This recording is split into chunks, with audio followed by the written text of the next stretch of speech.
Okay, so today we're going to talk about plasma art cutting, and so this is our final weldment. Our final weldment. This can be done inside the shop, or it can be done outside, and we'll have machines that are set up for everybody to do. All right. So this is the Lincoln Tomahawk that we will be using. This is what the front of the machine looks like, and so I've got plenty of these for everybody to use. And we'll be using the 16 gauge metal that we used with some of our weldment. And so I'm going to show you the basic setup on these, as well as the stuff that you've read inside the book. So it is important because your plasma arc is run on electricity. On my units, I have an air purifier, not an air purifier, but a filter, so that it catches any type of liquid or condensation that may be brought on by the airlines, and so by the air compressor. And so it's important that we hook up our air to the air filter. Okay, and to do that, in order to do that, it's just a matter of pulling back on the nozzle right there on that part. Focus, pulling back on the nozzle on the female end of the fitting and sliding it up on the male end. And once it's all the way up on the male end, just letting it go. Okay. Again, let me show you how that's done. Okay. So I'm going to bring it up here. I'm going to slide down, push it up, and then once it's up all the way, you'll see that the female will slide all the way up, and then it'll be on there secure. It'll be on there secure. Okay. Once air is supplied to the machine and it is plugged in, there's an on and off switch right here at the back. We'll turn the machine on. There's some lights here that is going to tell us, are we ready to go? Is my air pressure where it needs to be? My voltage and my amperage where it needs to be. Okay. I pretty much have the air set where I want it to. We can turn it down or up a little bit by simply pulling on the knob and adjusting it where I want to. Okay. I usually run them depending on the thickness of metal, but I normally have them preset at about 100 to 110. That's probably a little high for the material that we're cutting, but for us, that's fine. Okay. Our amperage, we probably want to set it at about 30, about halfway between 25 and 40 for about 30. All right. Just like with welding, you're going to have a ground that is set down here. And we're going to inspect this cable just like we did with welding. And we're going to make sure that it's not cracked or any bare exposed wires. And this looks like the cables that we would put on our jumper cables. And we're just going to hook it. And I'm going to walk around the table here so it's out of my way. And we're just going to hook it to our metal.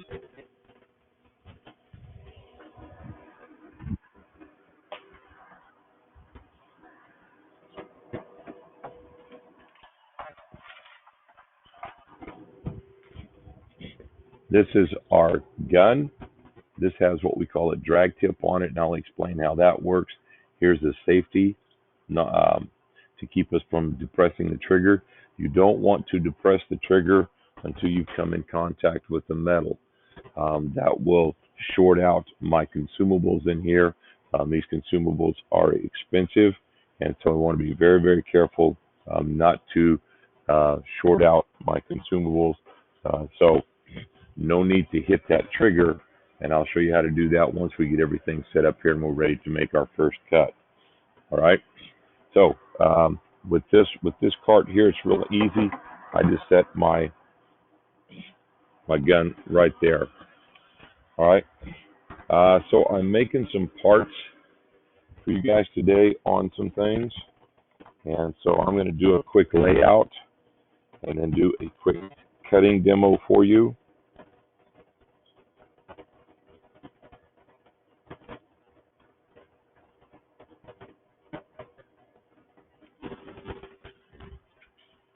Now for your weldment, you're going to cut me out a piece of material that is 4x4, and you're just going to freehand some stuff. The only thing that I'm going to really worry about being square and being straight is the 4x4 side. And so I want to make sure that you have your 4x4 as close to your 4" by 4" square piece. I want that as square as possible. Okay. When cutting a straight line,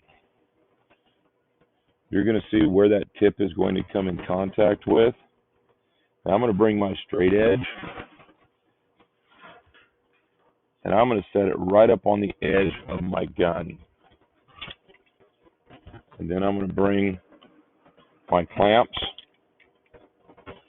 and I'm going to set my clamp down, clamp it to my metal. And then I'm going to check again to make sure that I'm going to be right on my line. All right, this straight edge is going to ensure that I'm cutting a pretty straight line because I'm old and shaky, and especially when I'm cutting a line this long, I want to make sure that I'm doing everything to make sure it's as straight as possible. And you hear the air compressor starting. There we go. Now, I have safety glasses in there, or goggles. You can use these goggles. You can also use your welding helmet, set it on the grind mode, or turn it off so that it doesn't tint. However you want to do it. I have mine set so that it doesn't tint. And what you're going to do, you're going to lift up the yellow safety trigger. You're going to put the drag part onto the metal, engage the trigger, and then just start cutting. Most of your plasma arc cutters, most of your PAC cutters, you have to maintain about an 1/8 to a 1/16 of an inch distance, and you can see that distance there on here. Okay, you have to maintain that distance off of your metal. I'm a cheater, and I'm old and shaky, and so if I'm trying to maintain that distance, I tend to shake. So I cheated and got the contact or the guides for me, and especially with students that have never done a whole lot of plasma arc cutting, it just makes it a little bit easier. So this is what it looks like. Okay, again, so I'm going to put my gun on here. I'm going to engage.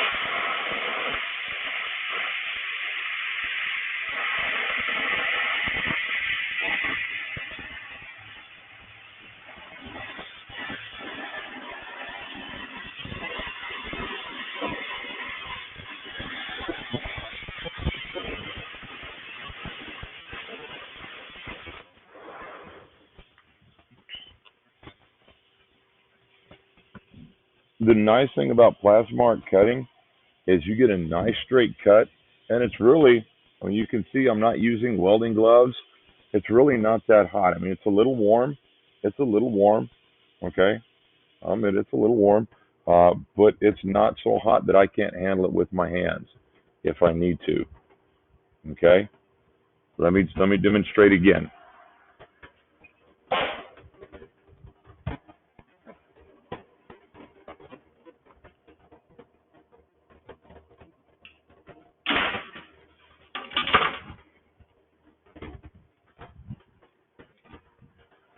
Let me make a second cut for you.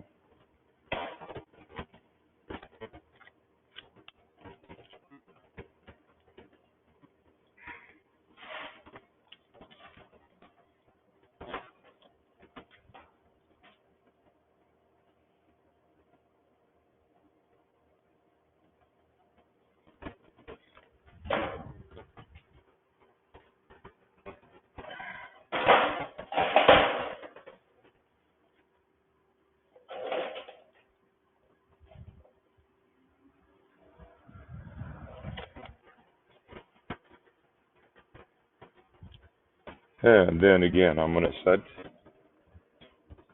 my guns over here.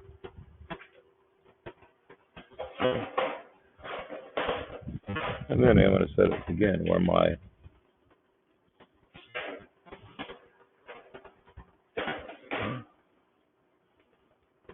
gun is right there. And then clamp it down. Again, you don't need to do this when you're freehanded, just when you're making your long cuts.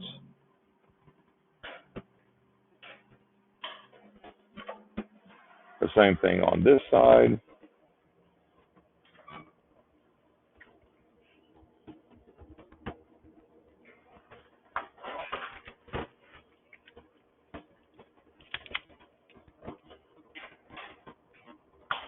And then I'm going to check and make sure. And it's good. And so here we go, one more time.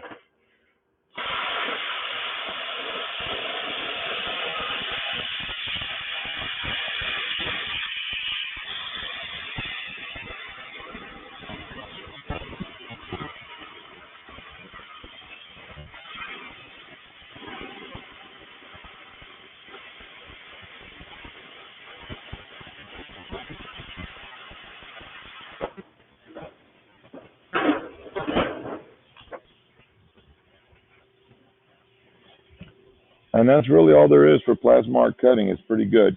We'll want to clean the slag off of there. There's a little bit of slag on the bottom there. It's pretty easy to clean off. Okay? And that's it. That's all there is for plasma art cutting. Okay? And if there's any questions, email me. I'll see you in the booth. I'm out.